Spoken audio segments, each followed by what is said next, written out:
Hello everyone, welcome back to F foundation to finish. आज की इस वीडियो में हम बात करेंगे कि ऑटोकैड में हम कोई भी ड्राइंग बनाते हैं किस तरीके से हम उसमें टेक्स्ट ऐड कर सकते हैं। तो आज की इस वीडियो में जानेंगे। तो चलिए शुरू करते हैं। तो टेक्स्ट ऐड करने के लिए हमारे पास 2 कमांड है। मतलब हमारे पास 2 टेक्स्ट की चीज़ें हैं। 2 कमांड है, मतलब हमारे पास 2 तरीके हैं अलग-अलग। पहला है डी टेक्स्ट और दूसरा है एम टेक्स्ट। तो हम लोग पहले सीखेंगे डी टेक्स्ट क्या होता है और डी टेक्स्ट हम लोग कैसे एंटर कर सकते हैं और दोनों के बीच में डिफरेंस क्या है। तो पहले मैं डी टी एंटर करूँगी तो डी टेक्स्ट चालू हो जाएगा मेरा। स्पेसिफाई स्टार्ट पॉइंट, मुझे कौन-सा इसका स्टार्ट पॉइंट लेना है, मैं यहाँ पे क्लिक करके एक स्पेसिफाई हाइड कर देती हूँ और उसका रोटेशन एंगल कर देती हूँ। अगर मेरा रोटेशन एंगल यहाँ पे होगा तो मेरा टेक्स्ट इस साइड में आएगा। मतलब मेरा यहाँ से एबीसीडी स्टार्ट होगा तो मेरा रोटेशन एंगल इधर डालूँगी मैं, तो टेक्स्ट इस साइड में आएगा। तो मैं यहाँ पे क्लिक कर देती हूँ। अब उसको बता रहा है कि अभी मुझे टेक्स्ट लिखने बोल रहा है, तो मैं लिखूँगी यहाँ पे प्लान।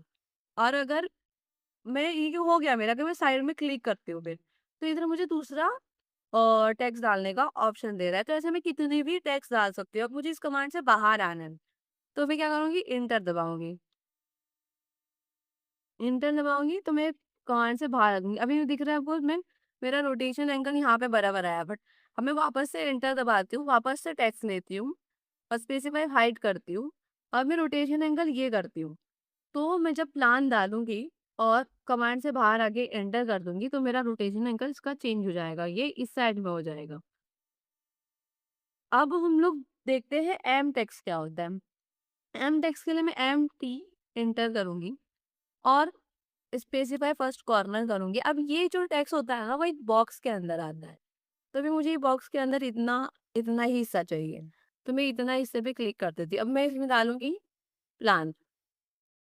अब मुझे इसके आगे चाहिए एंड सेक्शन। तो ये उसके साथ में नहीं आ रहा है कंटिन्यूअसली, ये नीचे जा रहा है। अभी मुझे चाहिए कि इसको ऐसा मेरे को सीधा सिंपल सीधा पढ़ना है यहाँ पे, इसके नीचे नहीं चाहिए मुझे। तो मैं क्या करूँगी, यहाँ पे बाहर एक क्लिक करूँगी और ये कमांड से बाहर आ जाएगा। इसमें एंटर करने की ज़रूरत नहीं पड़ती है, हम डायरेक्टली कमांड से बाहर आ सकते हैं। तो अब मैं क्या करूँगी, इसको सिलेक्ट करूँगी क्योंकि मुझे ये दोनों इसके बाजू में चाहिए। तो मैं इसको एरो को खींच के इधर तक का बड़ा लेकर दूँगी, इधर तक कर दूँगी तो वो उसके ऑटोमेटिकली बाजू में आ जाएगा।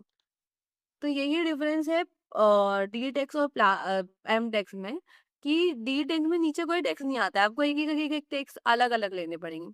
लेकिन जब आप एम टेक्स करते हो ना, तो आप बहुत सारा टेक्स एक साथ में ले सकते हो। अभी अगर आपको इसको एडिट करना है या इसको उसमें कुछ चेंजेस करना, तो आप इस पे डबल क्लिक करो और आप उसमें चेंजेस कर सकते हो। अभी मैं इसको एंटर दबाती हूँ, तो मैं जितना एंटर दबाऊंगी उसका स्पेस उतना बढ़ता जाएगा, वो उतना पैराग्राफ राइट कर सकता है वो। फिर मैं यहाँ पे लिखती हूँ ग्राउंड फ्लोर। अब मैं कमांड से बाहर आ जाती हूँ। अभी मैंने जितना एंटर दबाया कि वो उसने एंटर के बाद ही ग्राउंड फ्लोर आया है, ना कि वो उसके एकदम टच करके आया है। ये डिफरेंस होता है डी टेक्स्ट और एम टेक्स्ट में। डी टेक्स्ट थोड़ा डिफिकल्ट होता है बिकॉज रोटेशन समझ में नहीं आते कभी कभार कि कौन से साइड लेने पे कैसा आएगा। और एम टेक्स्ट ईजी होता है, आप कितना भी टेक्स्ट डाल सकते हो, अलग अलग आपको लेने की जरूरत नहीं पड़ती है। बट आप अगर इसको सिलेक्ट करोगे तो ये पूरा सिलेक्ट होगा, आप इसमें बट इसको सिलेक्ट करोगे तो ये सिंगल सिंगल सिलेक्ट होगा।